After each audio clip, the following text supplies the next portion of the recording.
Here we go, we're live. Hi everybody. We'll just wait for a few people to jump on here, and in the meantime we will introduce ourselves. If we have not met before, then welcome, thanks for being here.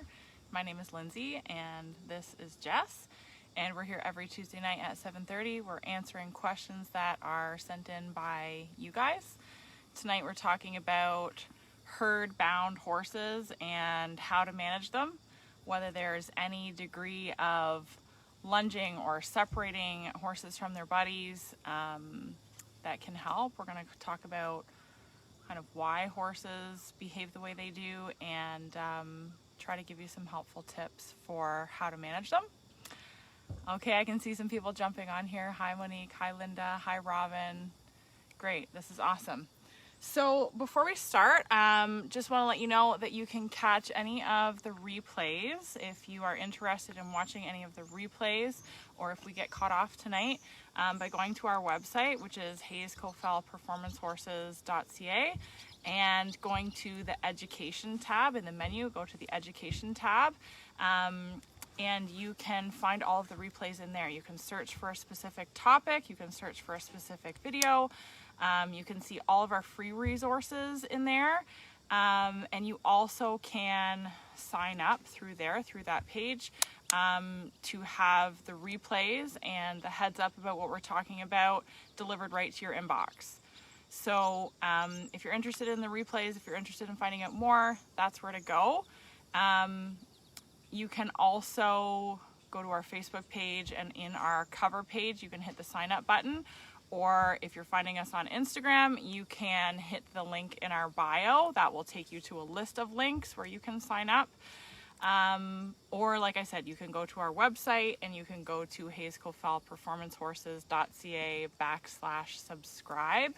And that's how you get everything delivered right to your inbox. So before we get started with this week's question, last week's topic wasn't a question, it was a topic. We talked about the pentathlon at the Tokyo Olympics and some of the controversy surrounding the horse abuse, the challenge of the course, the poor horsemanship skills, the punching that happened with the coach and the horse, and we had a great time. That was a really that was nice to hear what everybody thought about it. There were some really good thoughts, I think, about that one, and just wanted to update any of you who have not seen some of the things that have been circulating since last week, which are some really great movements from knowledgeable horse people who are making suggestions about how to improve the pentathlon for 2024 in Paris. Whole bunch of suggestions about reducing the number of jumps, lowering the jumps, only having, what were all the things? Only having one horse go once per competition, like only having one horse go for one rider. A whole bunch of things that I think were really constructive and are going to make the sport better, protect the animals a little bit, protect the riders, and just make it a better event. So that's cool, right? Yes. That's cool. That's great. Okay, so tonight's question. Help, my horse is so herd bound that some days I can't even ride her, and if I do, she doesn't pay attention at all. Do you want to start with what that looks like and what we see around here? I'm thinking specifically about like somebody pulling their horse off the trailer, and immediately their horse's head and tail shoots up and they're calling, and they drag the rider around. Yeah, the horse drags the person into the barn, or they're just not respectful. Yeah. Now, so we'll touch on that a little more, but also two of the people who asked this question said, my horse responds great when I trailer it off property. It's at home that I have the issue. So we'll try to address that as well. Do you want to go ahead with that? So horse's head up, tail up, dragging the rider around.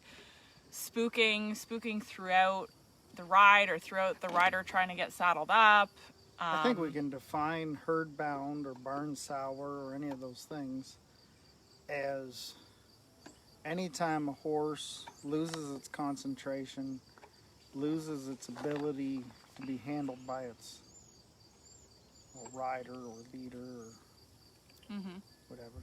Anytime there is a lack of control. And I feel like one of the biggest problems is what people accept. You know, they accept little things at the beginning. They accept the horses pushing out. They accept, we see it all the time. They walk into the barn and my barn is set up, or our barn is set up, that when they walk through the doors, we have some the big large square bales of hay right in front of them. And the horse reaches over and grabs the hay. And to me, that's all the same thing. Pulls the rider and grabs the hay. They're more concerned with their surroundings than the rider or leader. And anytime that happens, it's dangerous for you, for the horse, and for anybody that's around it. You know, we see it at shows where there's a group of horses over in one corner and the horse wants to be over there. We see it when people bring horses in, them horses want to kind of push off towards the barn a little bit. Yeah, we hear it from clients. Why is my horse so good when it's here, but at home it's bad? It's calling all the time. It doesn't want to be separated from the other horses. Yeah, and I think there's so many. If they're bad about one of those things, they're usually bad about all. It is a strictly you've lost control of your horse. Flat out, plain and simple, you have lost control of your horse. So, how do you fix it? Most important thing. What do you think? You're asking me? Yeah. I think that in order to fix it, you have to think about why it's starting and what's happening. And yes, I agree with you that you've lost control, you've lost your horse minding you, you lost, respect, however you want to put it. But I think ultimately all horses are herd bound. That's what they are. They're herd animals. They're all herd bound. Every single one of them is going to get distracted by where the other horses are and where they want to be, because that is who they are.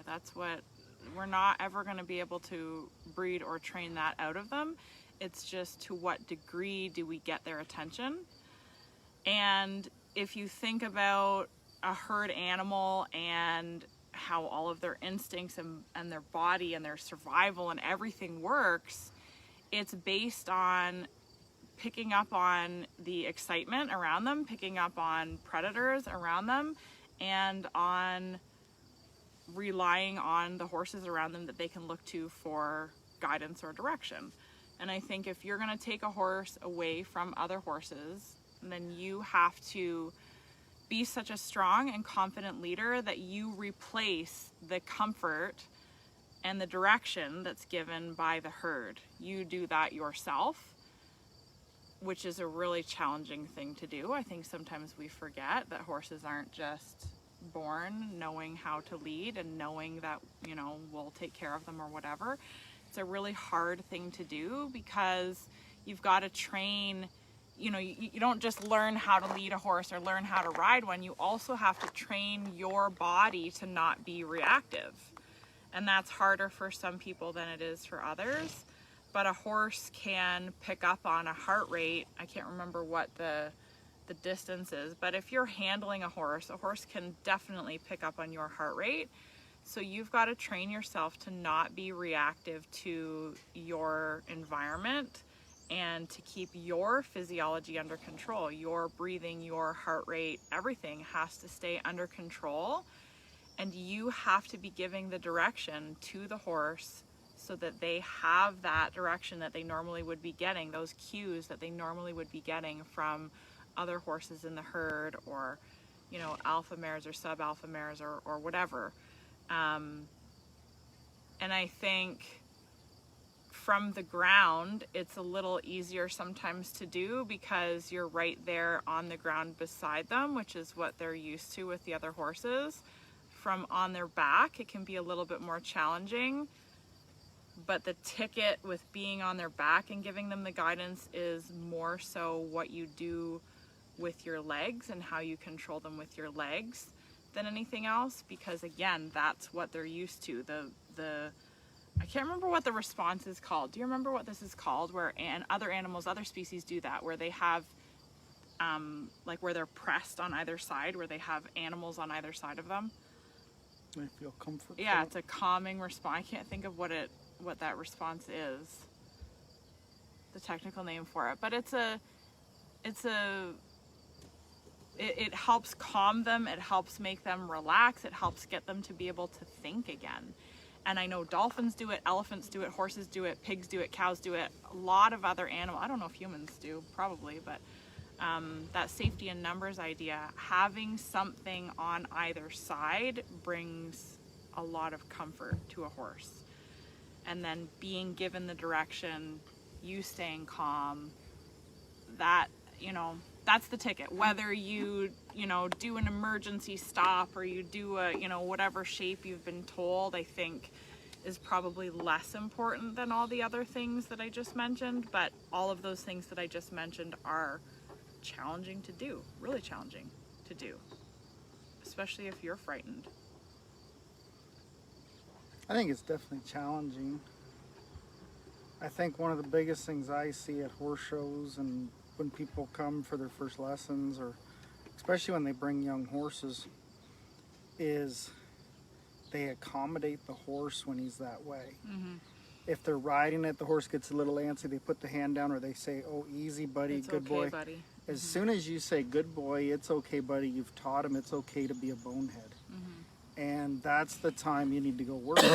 You've taught him it's okay to not listen to you, to not respond to you. That's a nicer way of saying not be a bonehead, isn't it? Yeah. Yep. And I think the biggest thing that I see when people do that, they're scared, which legitimately, I mean, it's a big animal, all for that. They don't want to do something wrong, and everybody's been taught to comfort that horse and settle him down. Yeah, use a soothing voice to settle him down, but... And it works better if you work them harder when their brain is off you and they're thinking of being stuck to the barn or stuck to those other horses, and their head comes up and they whinny. Mm-hmm. Boy, make them things bring their head around. Make those things move their feet really hard.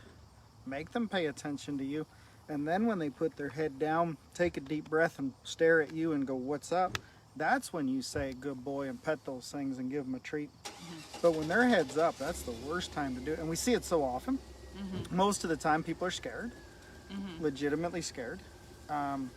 Or you distracted or nervous or self-conscious, or they may not necessarily be afraid of their horse, but they may be kind of nervous coming into the barn or nervous going to a new place or whatever. And that adds to the way the horse behaves too. Mm-hmm. And those are the most important times to make those horses behave. Like when I first bring my 2-year-olds off property and I start to ride them, what we have is a bit of a routine, is I take my 2-year-olds to a friend's place, and the second they come off that trailer, they behave. They have to, the rules have to stay the same as if you bring your kid to Walmart.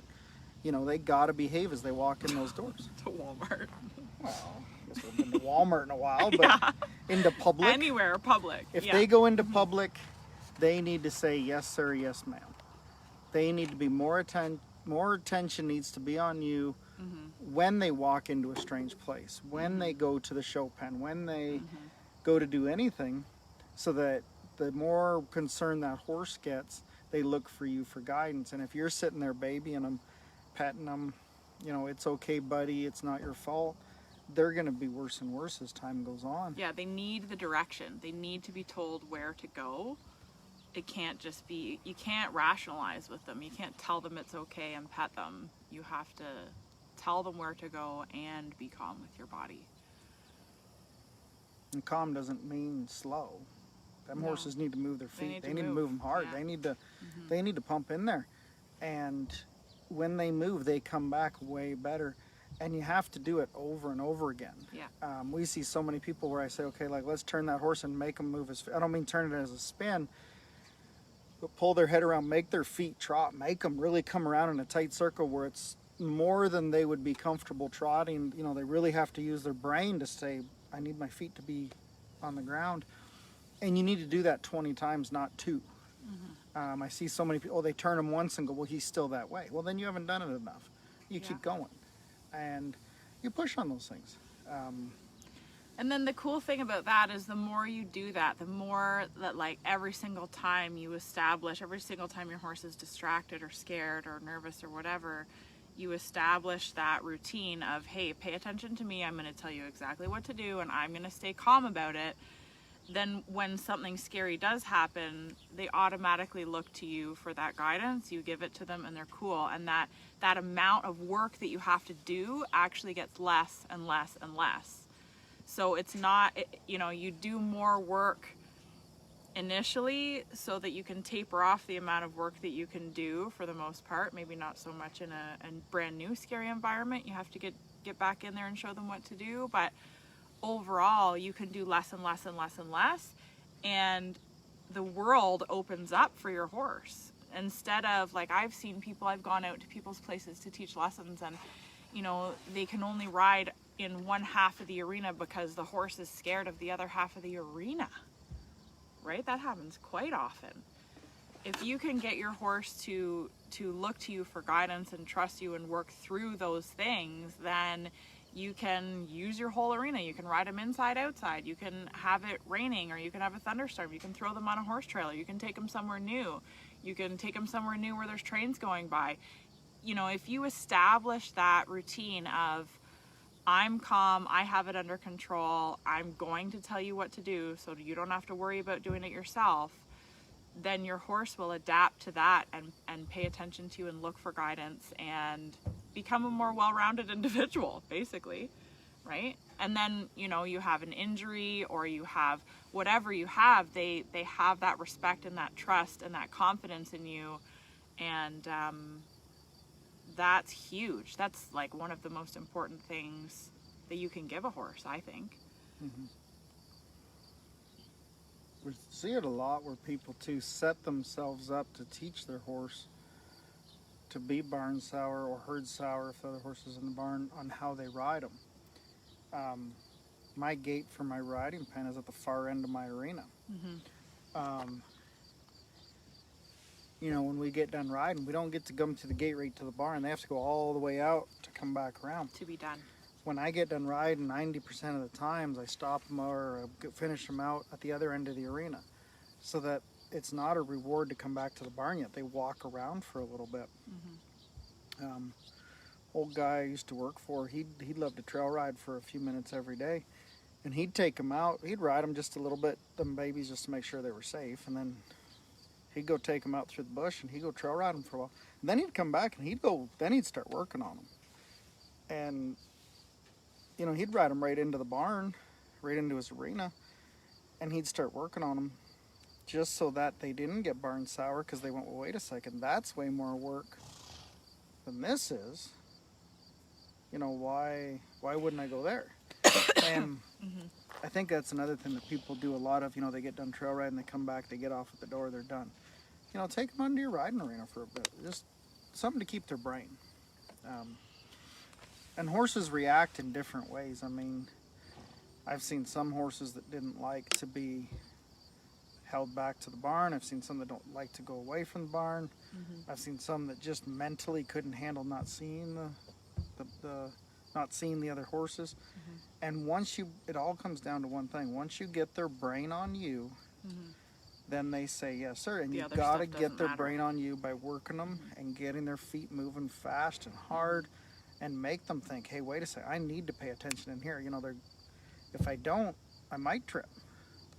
You know, and that's not the worst thing for a horse. If they want to be barn sour, you make them come in a little circle, not on their back, but, you know, as you're working them on the ground, work them hard enough that they might trip.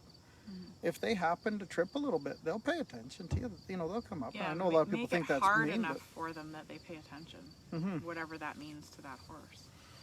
And I think one thing that, as horse people, so many people have lost, is tie them up. You know, tie them up. You get done your ride, leave them in the cross ties for 2-3 hours. You know, don't leave them in the barn. You know, still be around the barn, but leave them tied up somewhere. Make it a habit to have them tied and separate from the herd. Like, do it regularly. Oh yeah, every day. Mm-hmm. You know, a routine that we have is I ride one. When they're done, they stay on the cross ties until the next one. And, you know, they keep going to the next one. And every horse sits in the cross ties for an hour or two after I'm done riding them. And then babies come in and, you know, they stomp the ground and they fuss around and whatever. But after a little while, you see them, they just sit in the cross ties. And especially when it's hot out and we got the fans on them and they just put their head down and they go, cool. They're not looking to be fussing around. And we have a post out the side of my arena where we tie them. And if they want to be fussy, they can walk around that post for a while. The same thing, they have to learn that that's not acceptable to push on a human being to where their needs supersede what we do. And I think that's what it gets down to in so many aspects of it, not just barn sour. I was chuckling with a gentleman that I'm riding a horse for this afternoon about this topic, and we started joking about some of the stories of barn sour horses.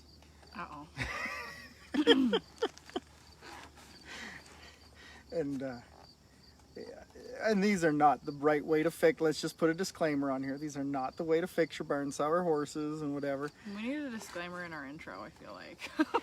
We're just two people on the internet. There was an old guy that lived not too far from me growing up, and he had a barn sour horse, and it was an old barrel horse that was barn sour, and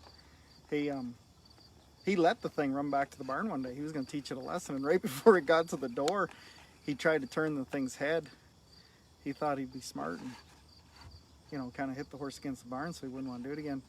And he spent more than one night in the hospital over that one. Oh, he was on it when it ran back? Oh, yeah. Oh, geez. He wasn't the smartest guy in the world. He was good for some entertainment, but he wasn't the smartest guy in the world.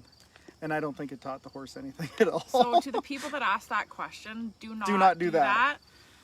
What you should do is what?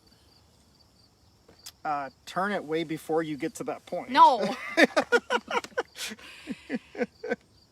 Keeping your horse's attention and respect starts from the ground. It starts from the minute that you're in the vicinity of that horse. Right? You can't wait until you're on its back and it's goofing around. It starts the minute that you are in the vicinity of that horse. It has to be respectful of you and your space. You might need to do some groundwork, right? You might need to make it hustle on the ground a little bit and work and pay attention to you before you get on it. You might need to lunge it.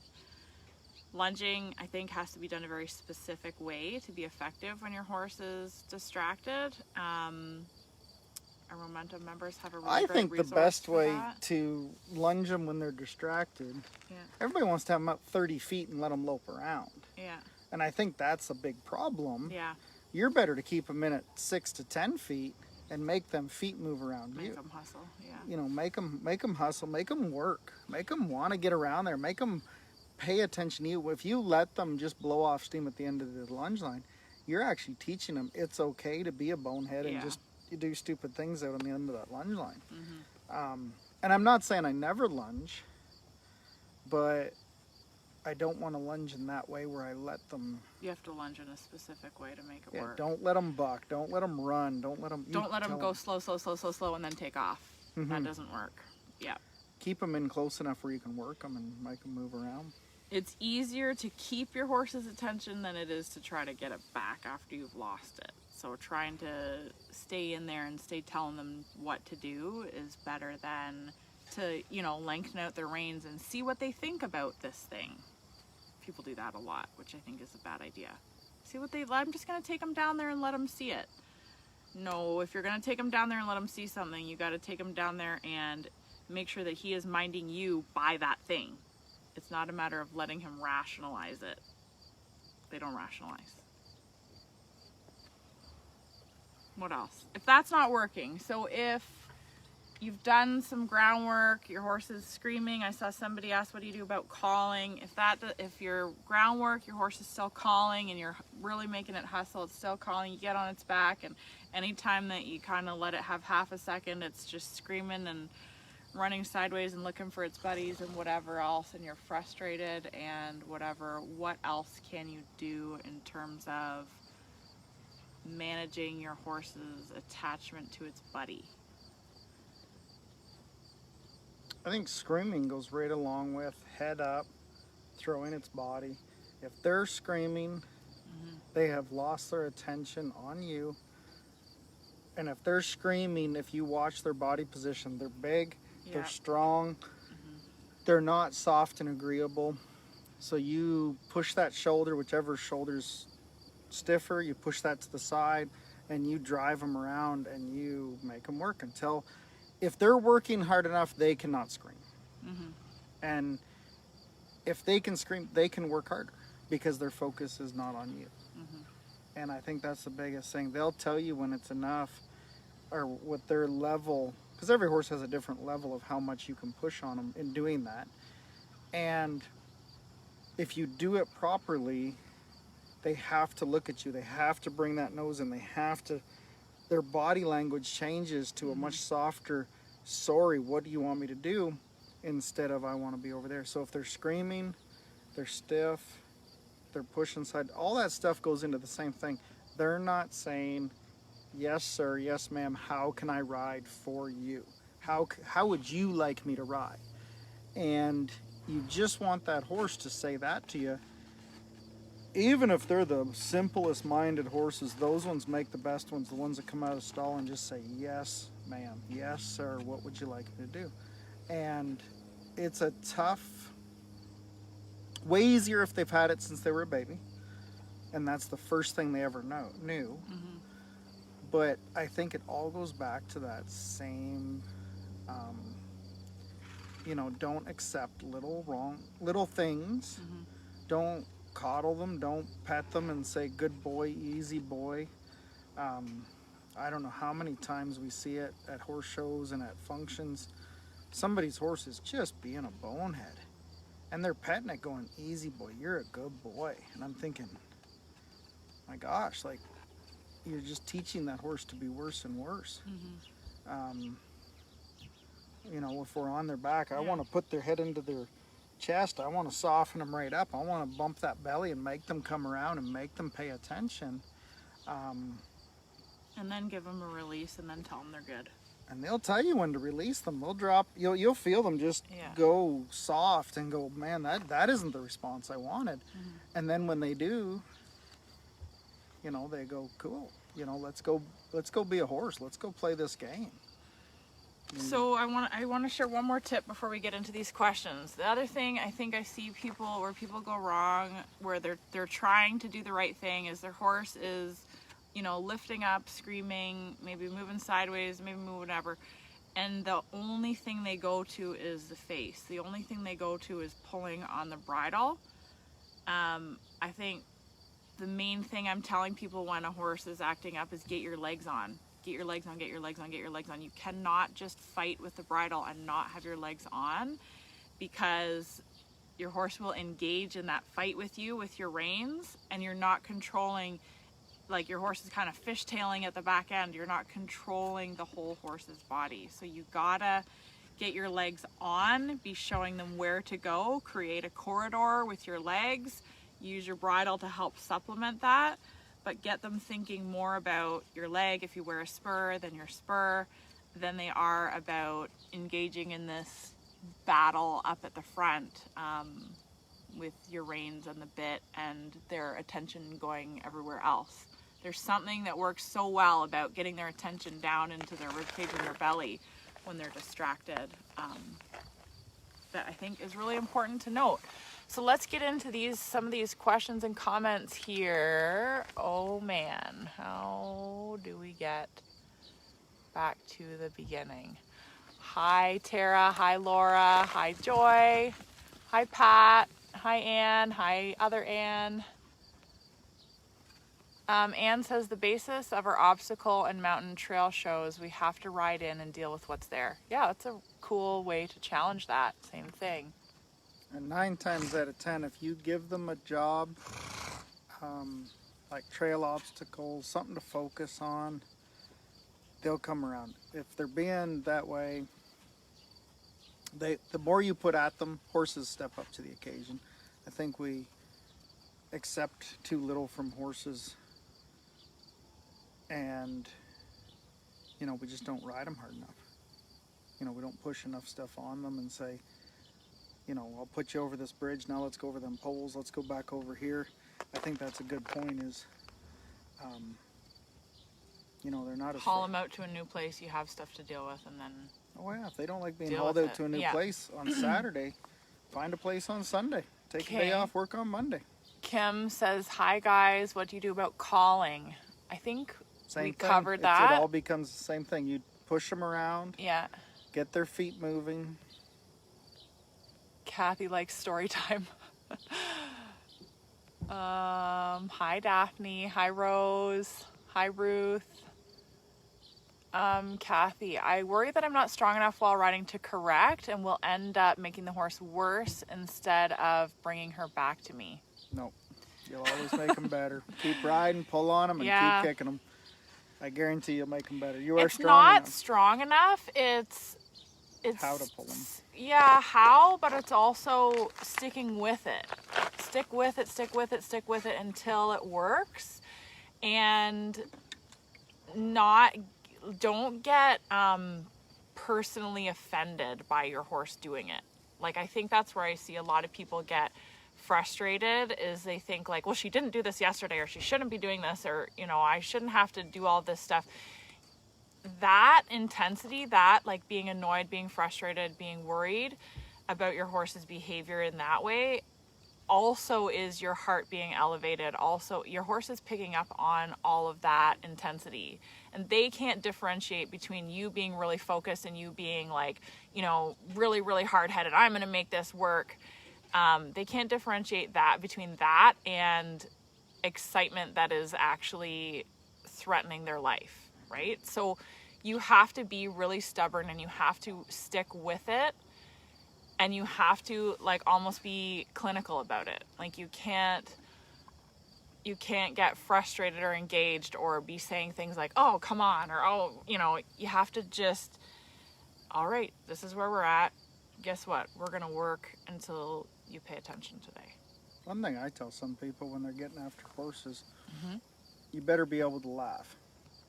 Because if you're so focused, you're not thinking, you're not thinking about what's going on. It's not your problem, it's theirs. And if it's their problem, don't get caught up in it. School them, kick their bellies around, make them turn, whatever, and laugh at them while you're doing it. You'll have a way better, not a better time. I don't mean you'll have a better time, but you're not so angry at them, and the horse doesn't build all the anxiety back up. You just take them, you pull on their face, and you laugh at them, and they'll come around. It's so much easier when you work with horses all the time, and you know, like, this is just a thing that happens all the time, and then you don't take it personally. When it's your own horse and your own horse starts doing stuff that they didn't do the day before, that they don't normally do, it's really easy to get like just annoyed and just, I think you gotta just know this is horses. This is just the way it goes sometimes. Sour So horse, yeah, back burner, and Lorraine, buy a new one. what about a show sour horse? Back burner and buy a new one. You'll have to clarify that, I think, a little bit for us. How do you handle a show sour horse? Is that what you're asking? I think one thing that we see a lot with show sour horses when they get to that point of so they're not barn sour, they're the opposite. They want to be on the warm, not the show pen. Is people expect more from their horses when they show Than they do outside. and they put the pressure on them in there.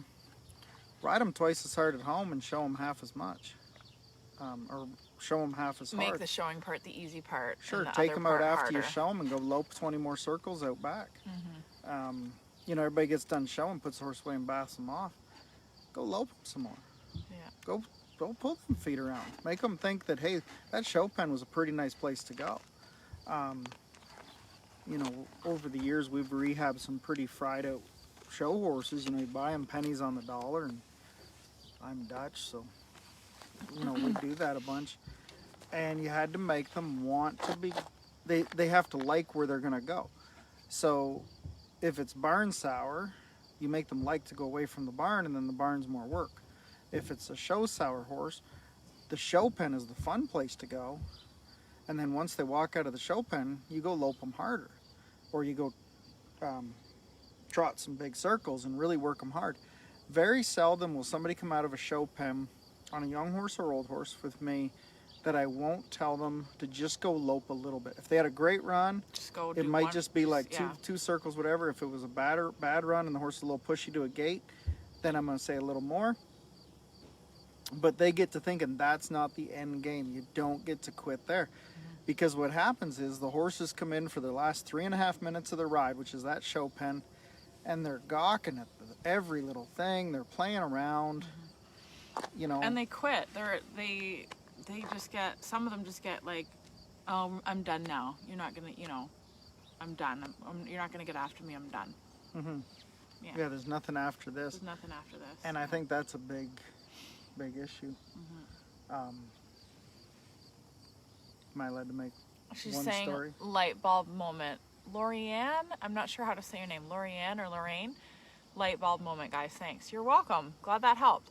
I think a lot of people will, when a horse is show sour, they'll think, oh, I need to go trail ride him and, you know, freshen up his brain and stuff. And I think that's good too.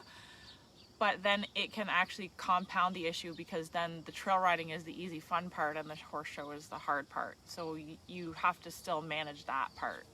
You have to still make it harder outside of the show pen than it is inside of the show pen. But you can trail ride and you can, you know, work cows or do other fun things with your horse to help keep their brain fresh. And you should do those things. But then you can't go trail riding, come back from a trail ride, walk into your arena and start setting his head real hard, making him side pass. Do all that stuff out in the trail. You know, and go in there. The horse will lunge in round pen, great both directions. So Apple is saying, my horse will lunge in the round pen, great both directions, but in barn on lunge line refuses one direction. So is it a spooking issue, Apple, or is it just that when you change directions, they refuse to go that way altogether? And I think both get resolved the same way. Take them on a shorter lunge line. You can't control a horse 30 feet out. Take them on a shorter lunge line. And if they stop or spook back the other way, and you're on a 10-foot lunge line, get after them. You know, get after that horse quite hard. And then when he releases and goes back the way you wanted, then ease up on him. If he refuses, when I change directions, then he's just not saying yes ma'am. So when he refuses, get after him, and then when he gets out there, lay off of him. Make the wrong thing very hard, and then as soon as he does the right thing, you know, ease up on him.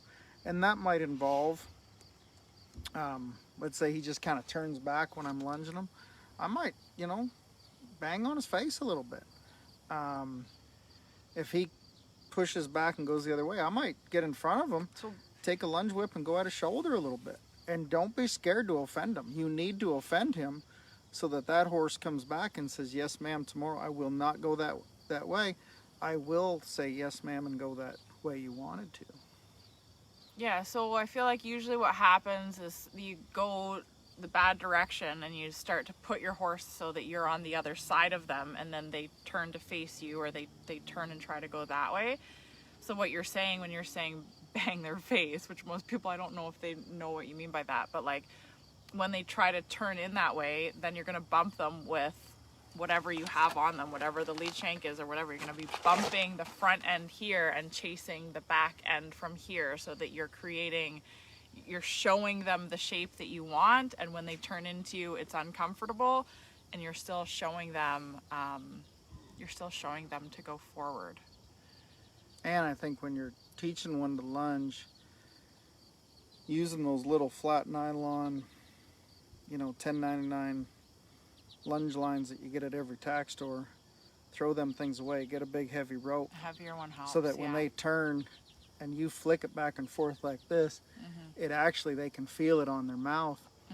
Those little things just flop around in the wind. You know, those are great for lunging lesson kids around and tying up things around the barn, but don't use them to teach those things to come around, because when you pull, you lose all that snap on those things. Get a big... It's not heavy enough, yeah. I don't know how big those ones we have are, but they're big one. solid rope, so that when you push them around, they go.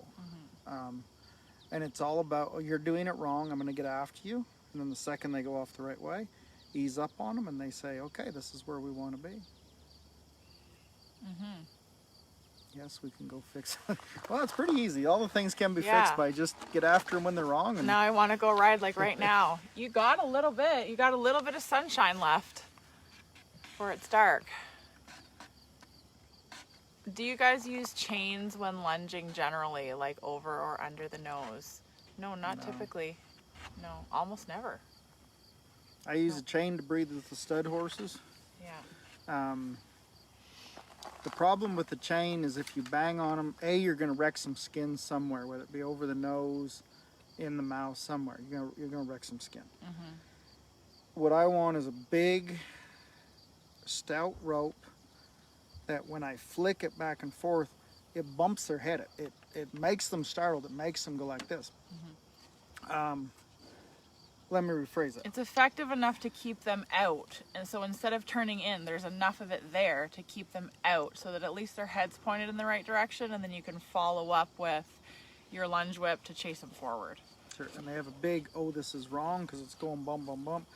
The only time I use a chain, like I say, is when I breed with studs, they get a chain, they get a lip chain. And then I drop the lip chain, and that tells them they're to tease, and then when I drop the lip chain, they're allowed to breed.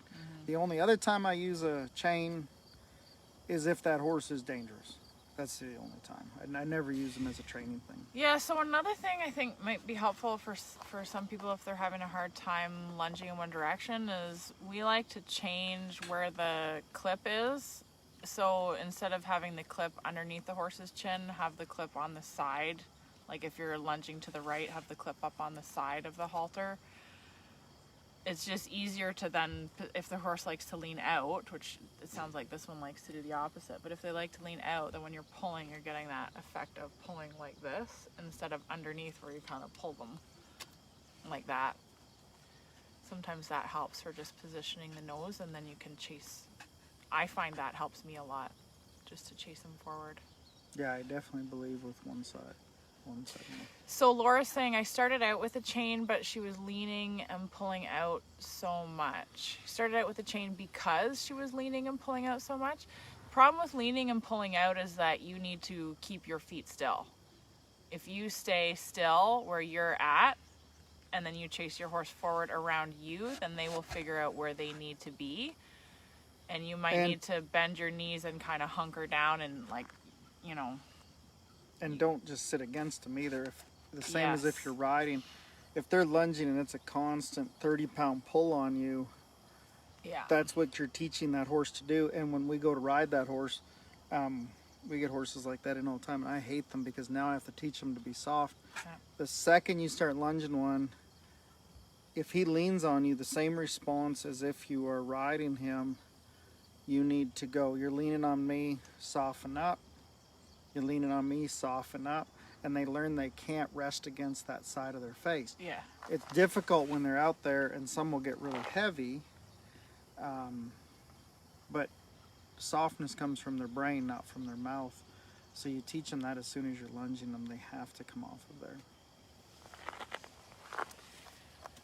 Chris says, if the horse absolutely refuses to go away from the other horses on the farm during a ride, do you think it is a good idea or not to get off and lead him where you want him to go?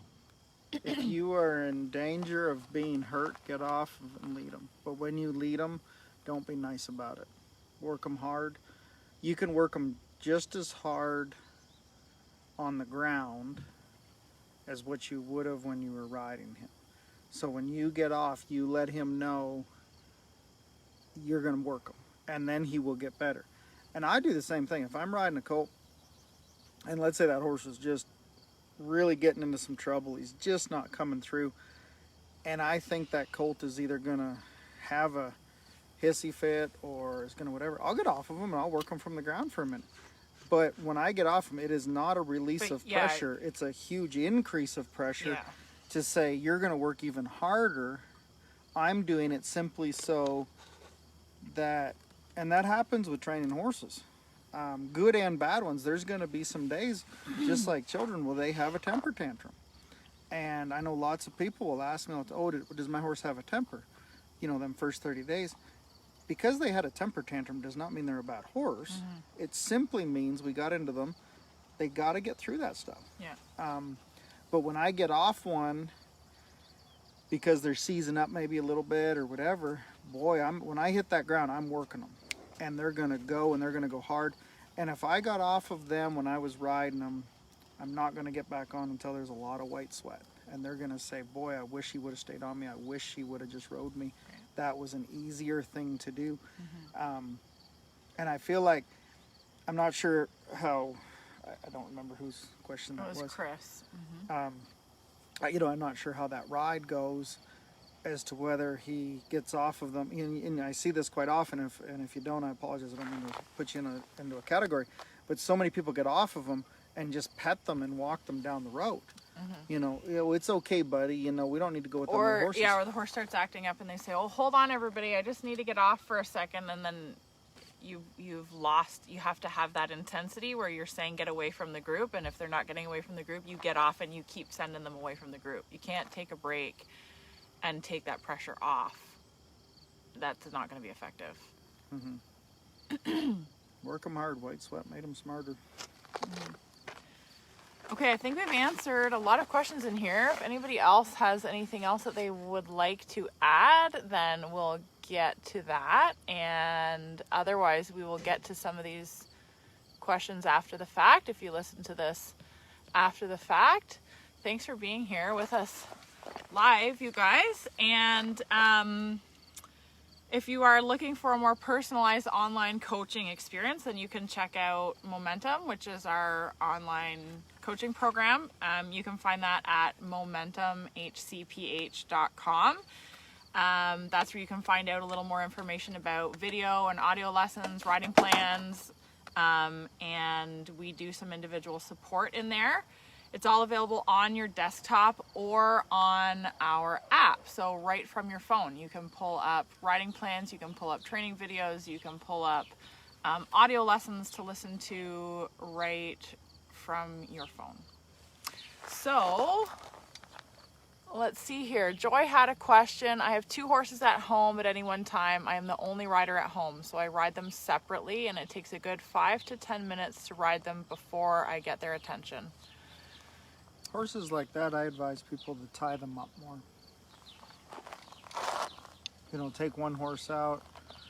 Let's say you're doing morning chores, take one horse, tie it out in the arena, tie it out to a post, tie it wherever. So that you minimize 5-10 minutes. Doesn't seem like much, but why not make it so that you step on, you walk off, you go for a ride. And if you can do it, let's say in the morning chores, it just becomes a routine. You put one horse in a round pen or tied to a post. Tied does much better than loose in a round pen. You know, you do that on a daily basis, and then they just go, okay, you know, no big deal. And that 5-10 minutes, they learn on their own without you having to fuss with it. You know, so you do that in the morning or morning and night. The more you do it, the better. Morning and night.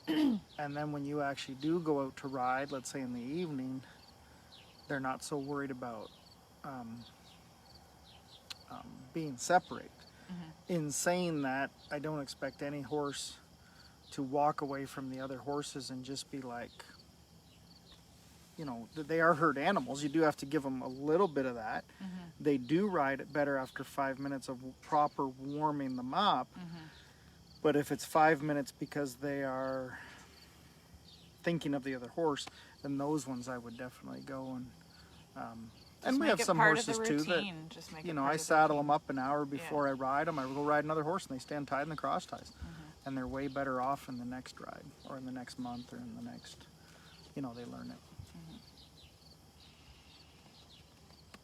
All right, I think we've done what we can for tonight with herd-bound horses. Thanks for being here with us, you guys. And if you have a question or a topic that you would like for us to address, then you can send that to us at askofeldph@gmail.com, and we'll throw it into the mix. This was kind of a mix of a few different questions that people had sent in, so I hope that we covered everything that you guys were looking for, and I hope you'll come back and hang out with us again. Have a good night.